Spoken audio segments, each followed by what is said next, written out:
very much, Mr. President. Appreciate it. Great honor. I also want to give a very special thanks to the Emir of Qatar, a man who's outstanding. He's been a friend of mine for a long time, long before politics, and he's a fantastically respected man. His Highness Sheikh Tamim is respected by everybody. He's respected by everybody, and in the most positive way, not only because of power, because of his heart. He's got a tremendous heart. And he's a great leader, and his country loves him. Thank you very much for being here. It's an honor. Let me also express our condolences to the Qataris on the tragic car crash that claimed the lives of your cherished diplomats, some of whom were known by our people, and they were supposed to be incredible people. So please extend our sorrow and best wishes. That was tough. That was really tough. On this extraordinary occasion, I also want to give our sincere thanks to President Erdogan of Turkey. He's always there when I need him. He's such a tough guy. He is tough as you can be, but we love him. And when they have a problem with you, they always call me to handle it. And usually I come through. We just have a good relationship, and we have from the beginning.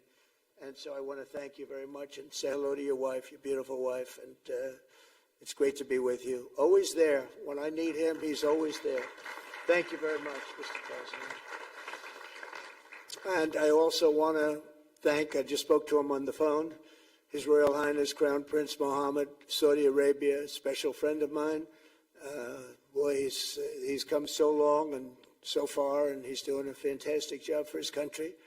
And I want to just thank him. And, His Highness Sheikh Mohammed of the United Arab Emirates is here. Where?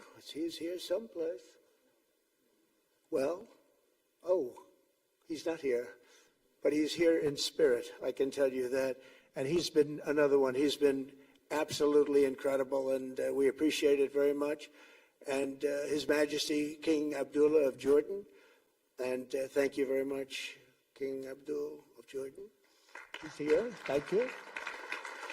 Thank you. Thank you very much.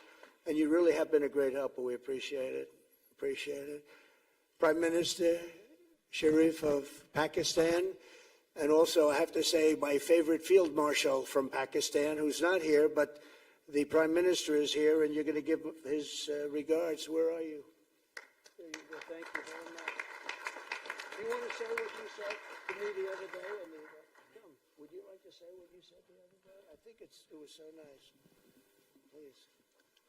Thank you very much, my dear President Trump, my dear brother President Fath el-Sisi of Egypt,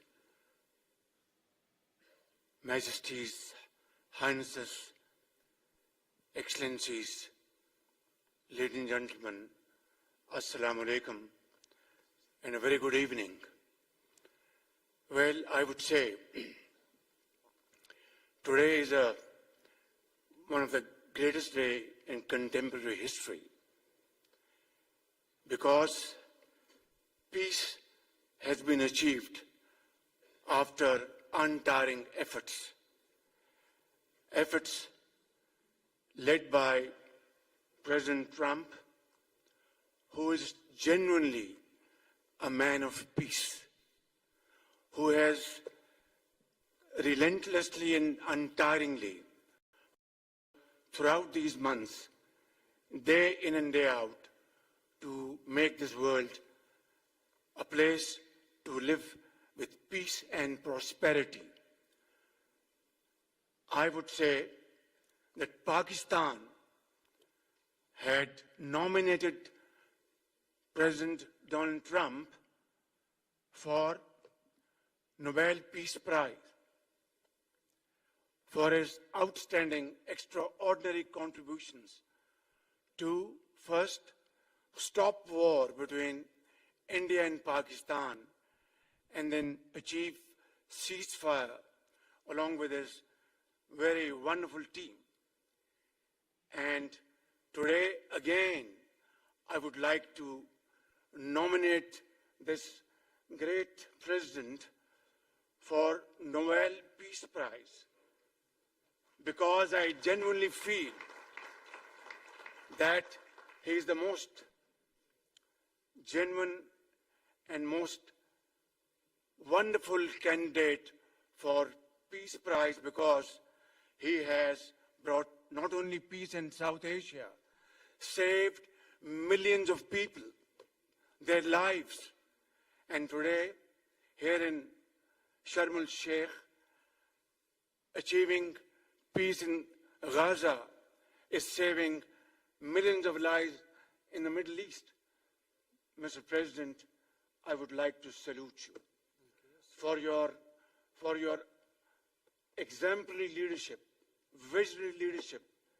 And I think that you are the man this world needed most at this point in time. World would always remember you as a man who did everything, went out of the way to stop 7 and today 8 wars.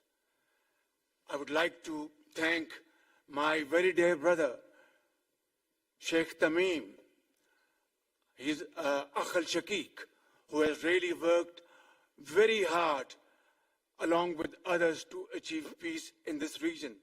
My very dear brother, President Tayyip Erdogan, His Majesty, King Abdullah, and of course my very dear brother, Mohammed bin Zayed of UAE, and of course my very dear brother, Crown Prince of Saudi Arabia.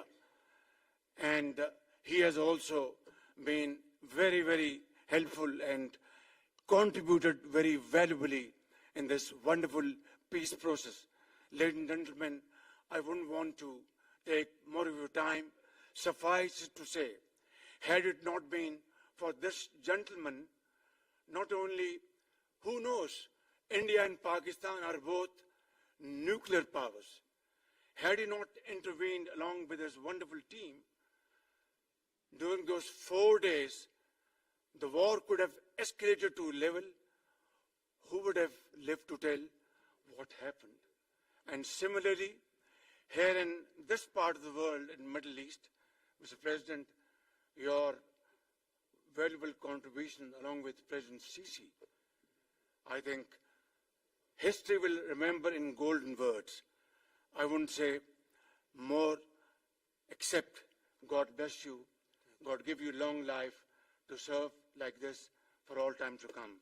Thank you very much.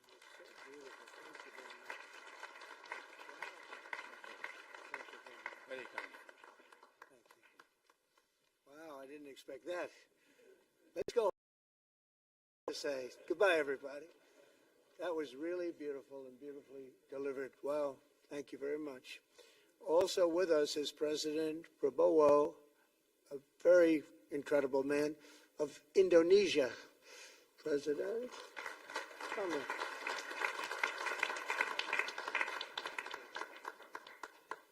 Great job. President Abbas of the Palestinian Authority. See, we have them all. We have them all. Good, great. It's good to have you. And so many others. I really have a list here. This first 3 rows and what's standing behind me, I don't know why they chose to stand, but it's there. They're going to be very famous tomorrow, all of them. We have the Arab League is represented by His Excellency, and thank you very much for being here. Thank you very much. We have Armenia, and Azerbaijan. That's a little war that we stopped. That's a little war. There they are. Look at them. They're sitting. When I met with them, it was in the Oval Office. They fought for like 31 years or some crazy number.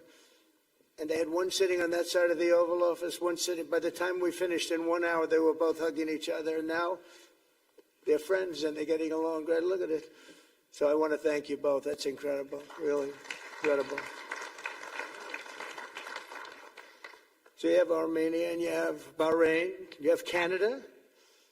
It's so great to have, in fact, the president called and he wanted to know if it's worthwhile. He knew exactly what it was. He knew the importance. Where's Canada, by the way? Where are you? Where are you? He knew the importance of this. He said, I want to be there. So many people have done that. They called. I mean, they heard about it. And these are not people that can do that very easily. They have pretty big schedules to put it in. The most powerful people. And I appreciate you being here very much, Mr. President. Fantastic. Fantastic. And Cyprus, Egypt, the European Union, it's a lot of countries. France, thank you very much, Emmanuel. I would imagine Emmanuel standing someplace behind me. Where is he? I can't believe it. You're taking a low-key approach today. He's my friend. That's great. Good job. Thank you very much, Emmanuel. Germany, the new Chancellor of Germany he's easy to spot because he's very tall and he's very smart and he's doing a fantastic job for his country. Appreciate it very much. And congratulations, a big election. That was a big one. That was going to change things. Greece, we have Greece. We have Hungary. Oh, Victor, where's Victor? Victor. We love Victor. Victor, I call him. You know, I put the little accent on it. You are fantastic, all right? I know a lot of people don't agree with me, but I'm the only one that matters.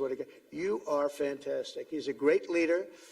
I endorsed him the last election he had, and he won by 28 points. So you're going to do even better this time.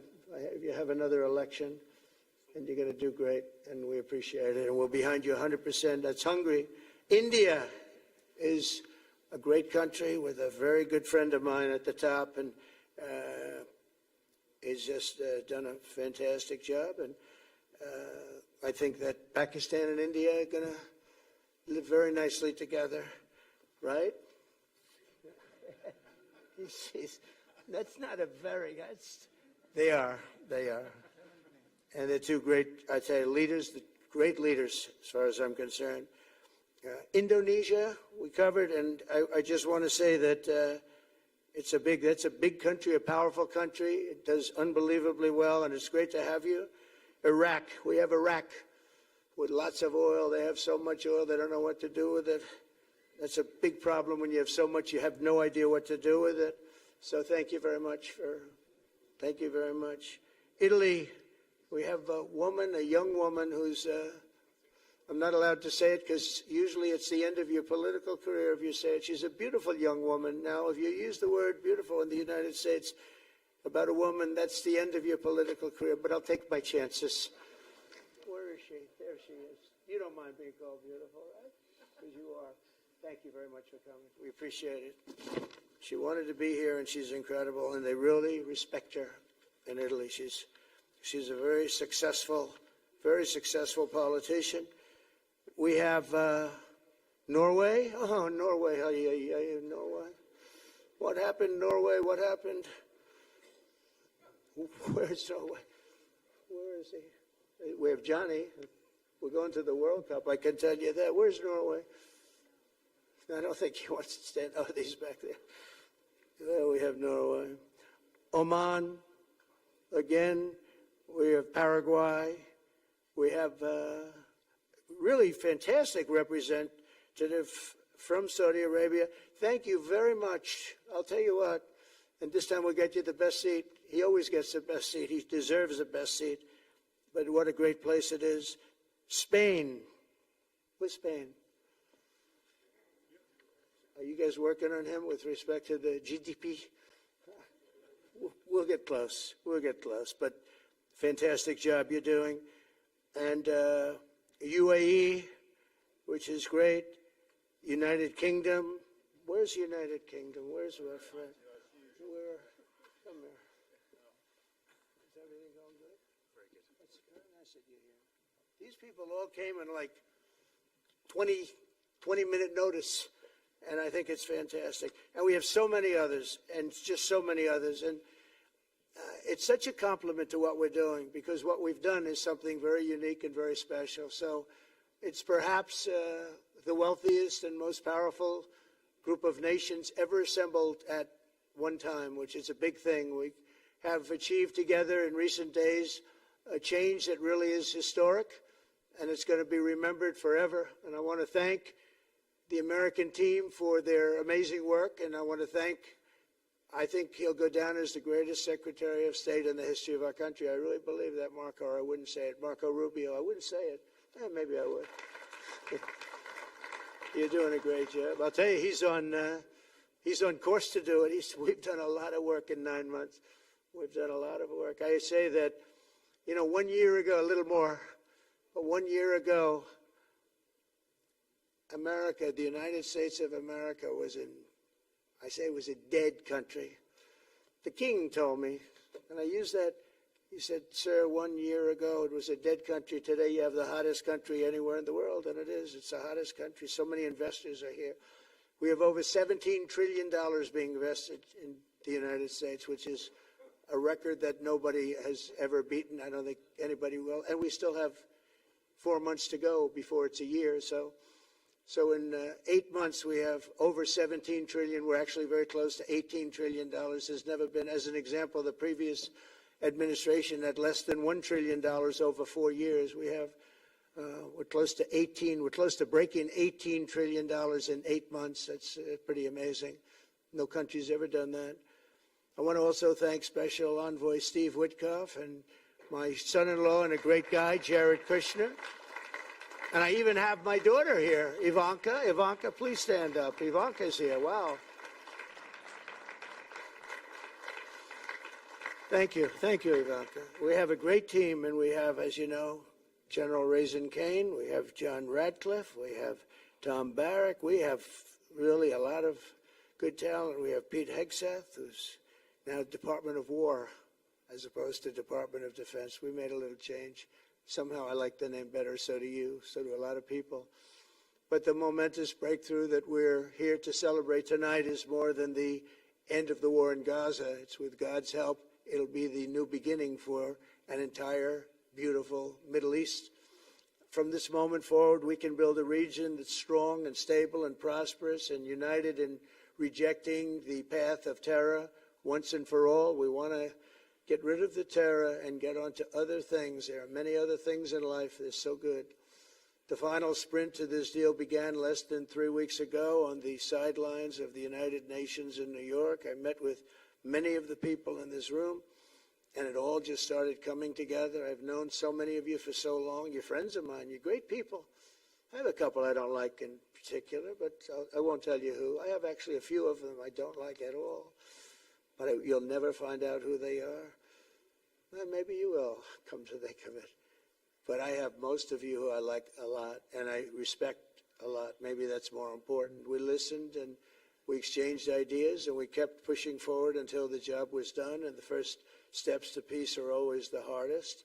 And today we've taken them, and we've put them all together, and we've come up with this beautiful mix like nobody thought was possible. And as you know, I've just come from Israel. It was an amazing day to watch the hostages come in, and to watch all of the other things and do all of the other things that we did. And like all of us here this evening, the Israeli people are overjoyed that the war has ended. Many of you have had dancing in the streets. They had dancing in the streets. And they've been dancing for weeks now once they heard about this and they heard that it was even a possibility. They're elated at the arrival of the hostages and excited to begin this new chapter for the entire region, and it's going to be that. And they are going to be great partners, and I hope everybody's going to join the Abraham Accord. I like to say the Avraham. I love Avraham, but somehow it doesn't sound as good when I say it as it does when some of my other friends say it who are from the. I get a lot of people joining the Abraham Accords. We have the 4 great nations that did it early on, and they stayed with it. And then you had the Biden administration, which is the worst administration in the history of our country, and obviously they did nothing on that and anything else. And so it stayed at 4, and now a lot of people, even today, they're talking about all joining up.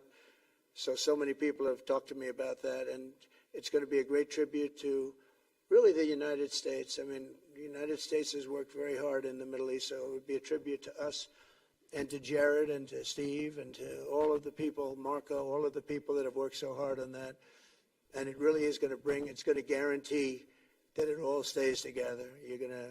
And you're going to do well because the four nations do very well. I mean, they do extremely, as they're wealthy, but they're a lot wealthier because of it. So I hope everybody's now joining up. Now we have no excuses. We don't have a Gaza, and we don't have an Iran as an excuse. That was a good excuse, but we don't have that anymore.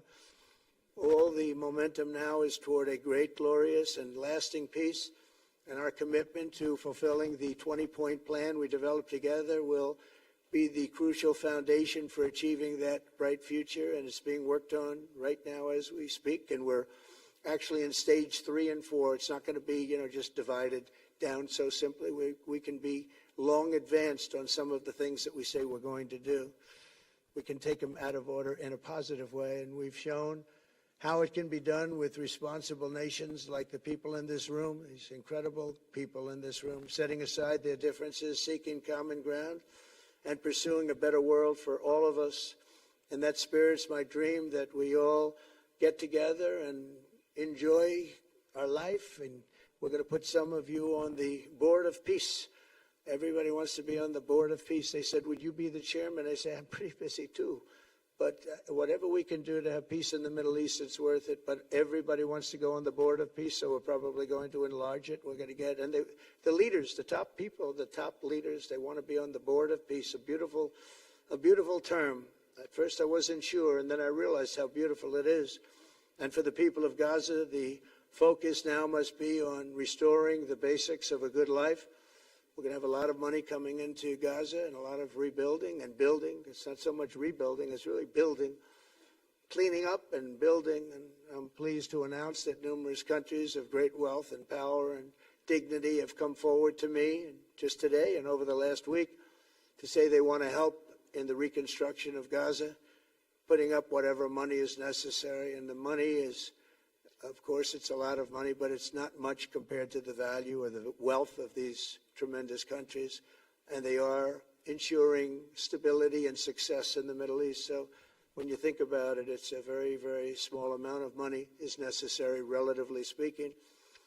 And as those commitments are made, I'm going to let the world know who is doing it, because they really deserve great credit for doing it, to do something that's really monumental. This is a monumental day. This is a monumental moment in the history of the world beyond the Middle East. We've all agreed that supporting Gaza must be done to lift up the people themselves, but we don't want to fund anything having to do with the bloodshed, hatred, or terror, as has happened in the past. And for the same reason, we're also agreed that Gaza's reconstruction requires that it be demilitarized. A civilian police force must be allowed to create a safe condition for the people in Gaza.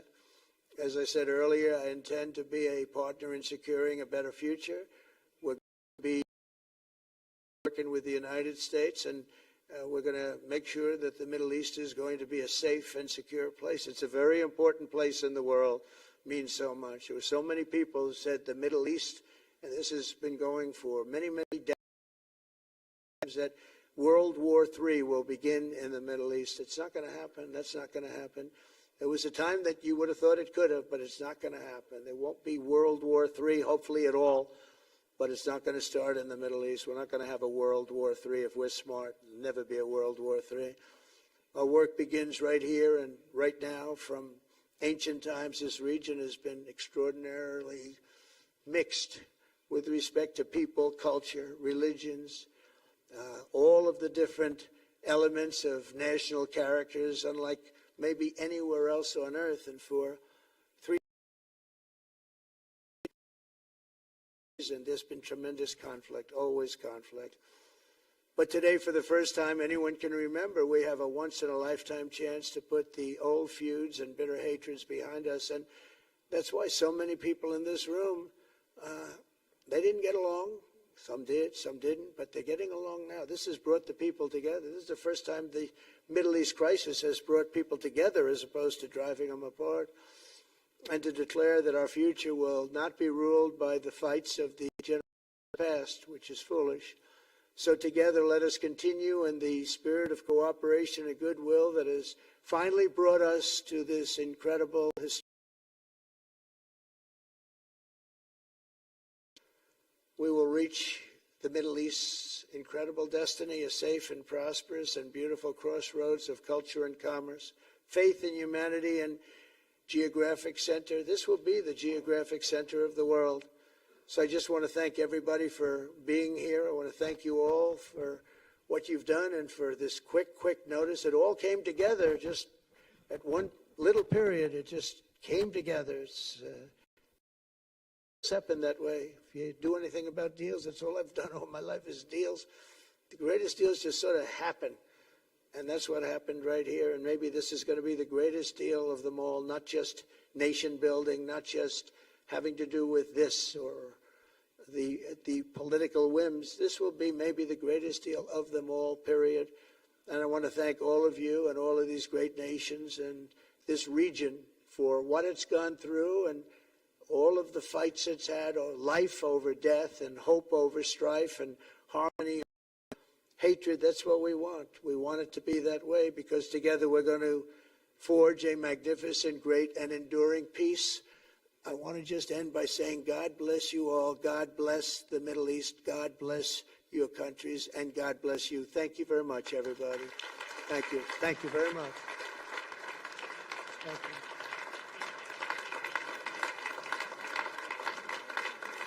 Thank you very much. So if we could ask the media to leave, and we're going to have a little conversation with all of these great leaders, which will take 5 minutes, and we'll just talk for a couple of minutes. But if we could ask the media to leave, would be great. Thank you very much. Thank you. Thank you.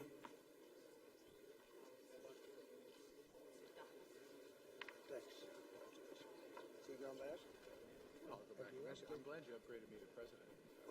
Oh, did I say? It's good. I started. Please say didn't say that. Vai estar Goodbye. Take care. Goodbye. Prime Minister. I will be much more. 8th of November. Goodbye. God bless. So thank you, everybody. Come on over. So to the leaders, I just want to thank you very much for being here. We'll be meeting again. We're going to be drawing some names. If you want to get involved on the Board of Peace, you'll let us know. And I just want to thank everybody. This is really a special occasion. Thank you all very much. We'll see you soon. Thank you. Thank you very much. Thank you very much. Prime Minister.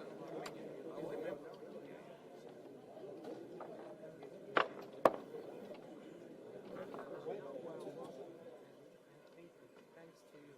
God bless you. And now,